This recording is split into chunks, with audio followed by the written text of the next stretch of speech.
السلام علیکم ورحمۃ اللہ وبرکاتہ۔ ناظرین کرام، سورۃ النساء کی آیت نمبر 77 ہمارے سامنے ہے۔ اعوذ باللہ من الشیطان الرجیم، بسم اللہ الرحمن الرحیم۔ الم تر الی الذین قیل لہم، الم تر کیا نہیں دیکھا آپ نے۔ حرف استفہام ہے اور یہ استفہام تعجب کے لیے ہے یہاں پر۔ لم ترا نہیں تو نے دیکھا، تو یہ رویت بصری بھی ہو سکتی ہے اور رویت علمی بھی ہو سکتی ہے، اور یہاں پر زیادہ مناسب یہ ہے کہ یہ رویت علمی اور فکری ہے، یعنی تعجب کا اظہار کیا جا رہا ہے ایسے لوگوں پر۔ الی الذین، ان لوگوں کی طرف، قیل لہم، جن سے کہا گیا۔ تو یہاں پہ قیل فعل مجہول ہے اور اس کا قائل اگرچہ مبہم ہے، لیکن قائل اس کے نبی کریم صلی اللہ علیہ وآلہ وسلم ہیں۔ کفو ایدیکم، تو کفا یا کفو سے فعل امر کا صیغہ ہے جس کا معنی ہے تم روکو، ایدیکم اپنے ہاتھوں کو۔ تو ید کی جمع ہے ایدی، اور یہ یہاں پر مفعول ہے کفو کا۔ وَأَقِیمُوا الصَّلَاةَ، اور تم نماز قائم کرو۔ تو یہ جملہ اس کا عطف ہے کفو ایدیکم پر۔ وَآتُوا الزَّکَاةَ، اور تم زکوٰۃ ادا کرو۔ تو آتا یؤتی ایتاءً، اس کا معنی ہوتا ہے دینا، عطا کرنا، اور اس کے دو مفعول ہوتے ہیں۔ تو یہاں پر پہلا مفعول اس کا الزکاۃ ہے اور دوسرا مفعول اس کا محذوف ہے، یعنی وآتوا الزکاۃ اہلہا یا مستحقہا۔ فلما، پس جب، تو یہاں پہ لما جو ہے یہ شرطیہ ہے۔ کتبہ فرض کی گئی، تو کتبہ کا معنی فریضہ، جیسے اللہ تعالیٰ نے فرمایا ہے کہ یا ایھا الذین آمنوا کتب علیکم الصیام، ای فرض علیکم الصیام۔ یا جیسے فرمایا کہ ان الصلاۃ کانت علی المؤمنین کتابا موقوتا، تو وہاں پہ فرض کے معنی میں ہے۔ علیہم، ان پر، القتال، قتال، تو یہ قتال نائب الفاعل ہے کتبہ کا۔ اذا، اچانک، یہ اذا فجائیہ ہے، اچانک کے معنی میں۔ فریق منہم، ان میں سے ایک فریق۔ تو فریق جو ہے یہ یعنی کہ اگرچہ بظاہر واحد ہے لیکن یہ جمع کے معنی میں ہے، اور یہاں پر یہ مبتدا ہے، اور منہم جو ہے یہ اس کے متعلق ہے، یعنی اس کی ایک صفت محذوف ہے، اس کے متعلق ہے منہم۔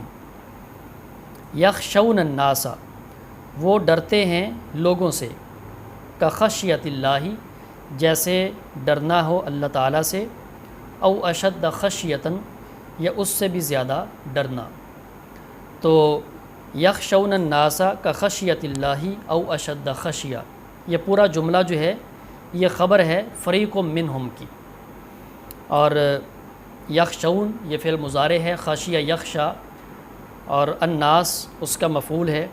کخشیت اللہ، کاف حرف جار، اور خشیت اللہ یہ مضاف اور مضاف الیہ ہے۔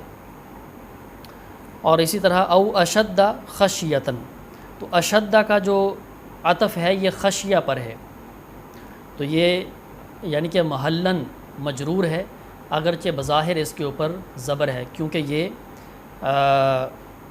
اس کے اندر منع صرف کے اسباب دو پائے جا رہے ہیں، ایک تو یہ اس میں وصف ہے اور دوسرا یہ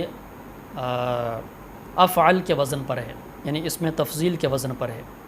خشیتاً یہ تمیز ہے، اس وجہ سے یہ منصوب ہے۔ وقالو، اور انہوں نے کہا، ربنا، اے ہمارے رب، لما، کیوں، تو لام زر لی حرف جار ہے، اور ما جو ہے یہ استفہامیہ ہے اور مجرور ہے۔ اصل میں یہ ما، اس کے اینڈ پہ الف بھی تھا، تو اس کو تخفیف کے لیے حذف کر دیا گیا ہے۔ تو یہ عربی زبان میں ہوتا ہے، جیسے علامہ، علامہ یا لما، اس طرح کے الفاظ بولے جاتے ہیں جن کے اینڈ پہ الف کو حذف کیا گیا ہوتا ہے۔ کتبتا، تو نے لکھا، یعنی کہ تو نے فرض کیا، علینا، ہم پر، القتال، قتال۔ تو قتال یہ مفعول ہے کتبت کا. لولا کیوں نہیں، یہ حرف تحزیز ہے. اخرتنا تو نے ہمیں مہلت دی، الی اجل قریب قریب وقت تک. تو اجل کا معنی ہے وقت مقررہ بھی اس کا معنی ہوتا ہے، اور موت کے معنی میں بھی یہ استعمال ہوتا ہے چونکہ اس کا وقت بھی مقرر ہے، اور قریب اس کی صفت ہے. قل کہہ دو، متاع الدنیا دنیا کا سامان. تو یہ مضاف الیہ یہ مبتدا ہے، قلیل اس کی خبر ہے. والآخرۃ اور آخرت تو یہ مبتدا ہے، خیر بہتر ہے یہ خبر ہے اس کی. تو خیر اصل میں تھا اخیر، اس میں تفضیل کا یہ صیغہ ہے، تو تخفیف کے لیے چونکہ اس کا استعمال بہت زیادہ ہے تو شروع سے حمزہ کو حذف کر دیا گیا ہے. تو جیسے خیر اور شر دونوں اس میں تفضیل کے صیغے ہوتے ہیں، تو خیر اخیر اور شر اشر ہوتا ہے، تو تخفیف کے لیے حمزہ کو حذف کیا گیا ہے. لمن اتقا تو یہ جملہ جو ہے یہ متعلق ہے خیر کے. اتقا اصل میں تھا اوتقا، چونکہ یہ وقایتن سے ہے، واو قاف یا اس کا روٹ ورڈ ہے، تو اوتقا تو واو کو تا سے بدلا ہے اور پھر تا کو تا میں ادغام کیا گیا ہے، تو یہ بن گیا اتقا. تو دو الفاظ قرآن پاک میں آتے ہیں، بر اور تقوی. تو جب یہ الگ الگ استعمال ہوتے ہیں تو بر اور تقوی یہ مترادف ہوتے ہیں، یعنی کہ بر میں تقوی بھی شامل ہوتا ہے اور تقوی میں بر شامل ہوتی ہے. لیکن جب یہ اکٹھے آتے ہیں تو پھر دونوں کا مفہوم الگ ہوتا ہے. تو بر سے مراد ہوتا ہے کہ اللہ تعالیٰ کی اطاعت کرنا، اور تقوی سے مراد ہوتا ہے اس کے منع کردہ چیزوں سے اپنے آپ کو بچانا. جیسے قرآن پاک میں اللہ تعالیٰ نے دونوں کو ایک ساتھ استعمال کیا ہے، وَتَعَاوَنُوا عَلَى الْبِرِّ وَالتَّقْوَى. تو وہاں پر بر سے مراد ہے کہ فعل الطاعات، اور تقوی سے مراد ہے ترک المحرمات. وَلَا تُظْلَمُونَ فَتِيلًا اور نہیں تم پر ظلم کیا جائے گا، فتیلہ ایک دھاگے کے برابر بھی.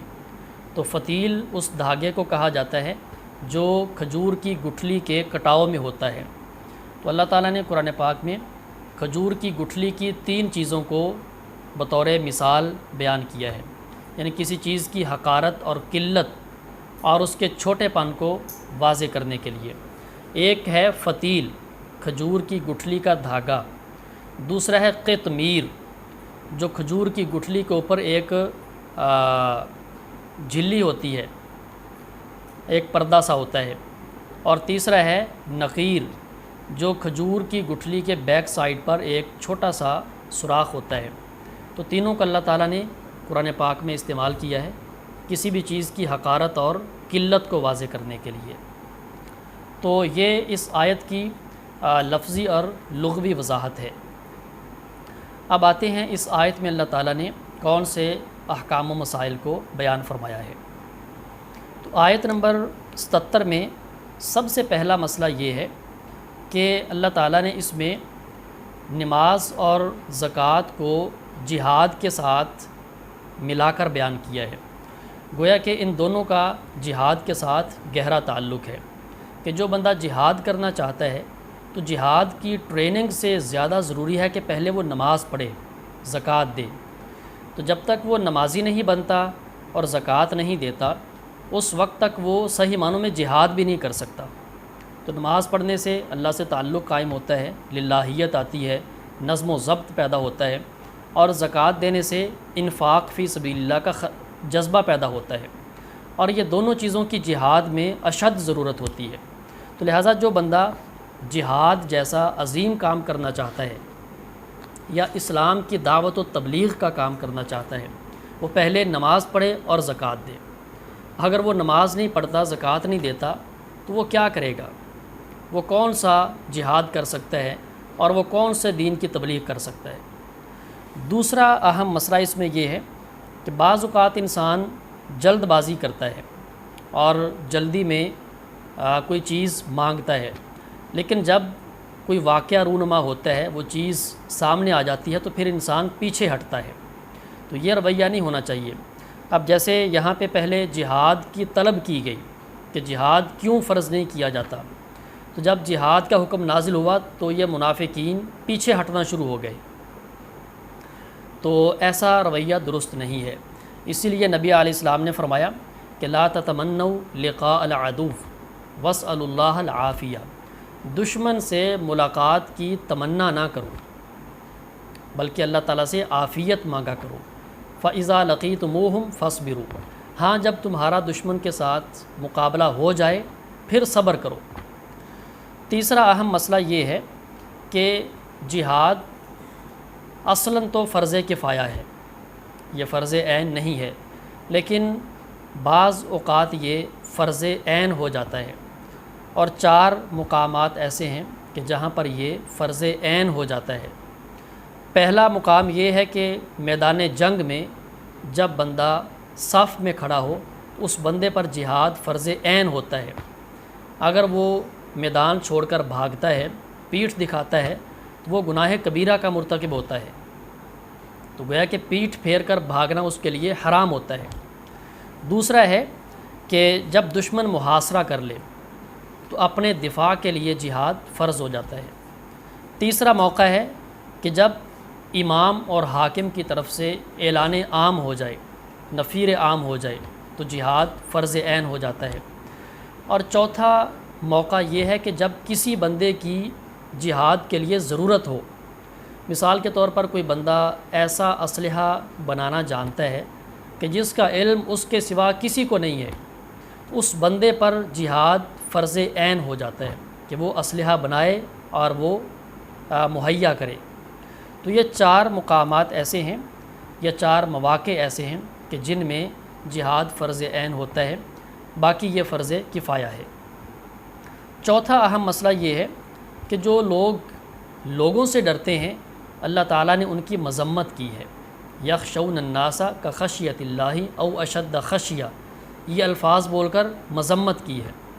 لوگوں سے ڈرنے والوں کی پہچان کیا ہوتی ہے؟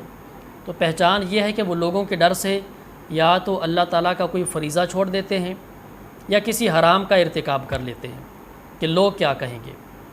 تو مثال کے طور پہ لوگوں کے ڈر سے کوئی بندہ داڑھی نہیں رکھتا، لوگوں کے ڈر سے کوئی بندہ اپنے شلوار تہبند ٹخنوں سے اوپر نہیں کرتا، لوگوں کے ڈر سے وہ حق بات نہیں کہتا، تو یہ قابل مذمت ہے۔ یا لوگوں کے ڈر سے وہ نماز چھوڑ دیتا ہے کہ میٹنگ ہو رہی ہے، باس بیٹھے ہوئے ہیں اور میری کلاس ہو رہی ہے تو میں کیسے جاؤں، تو یہ لوگوں کے ڈر سے کسی فرض کو چھوڑنا یا کسی حرام کا مرتکب ہونا، تو یہ پہچان ہے اس بات کی کہ یہ بندہ لوگوں سے ڈر رہا ہے اور یہ قابل مذمت ہے۔ اور 5ویں چیز جو اللہ تعالیٰ نے بیان فرمائی ہے وہ ہے دنیا سے بے رغبتی۔ فرمایا کہ متاع الدنیا قلیل، دنیا کا سامان بہت تھوڑا ہے، تو آخرت کے مقابلے میں دنیا بڑی حقیر ہے اور قلیل ہے۔ تو جنت کے مقابلے میں دنیا کی ساری نعمتیں بہت چھوٹی ہیں، حتیٰ کہ نبی علیہ السلام نے فرمایا کہ موضع صوت احدکم فی الجنہ خیر من الدنیا وما فیہا، کسی بندے کو جنت میں ایک کوڑے کے برابر بھی جگہ مل جائے تو وہ ایک کوڑے کے برابر جگہ دنیا اور دنیا کی ہر نعمت سے بڑھ کر ہے، بہتر ہے۔ تو دنیا بڑی ہی حقیر چیز ہے، بڑی ہی چھوٹی چیز ہے، تو لہٰذا اس دنیا کے مقابلے میں آخرت کی طلب ہونی چاہیے۔ تو یہ 4-5 باتیں اہم ہیں جو اس آیت سے ہمیں سمجھ آتی ہیں۔ اللہ تعالی ہمیں سمجھ کر عمل کرنے کی توفیق دے۔ والسلام علیکم ورحمۃ اللہ وبرکاتہ۔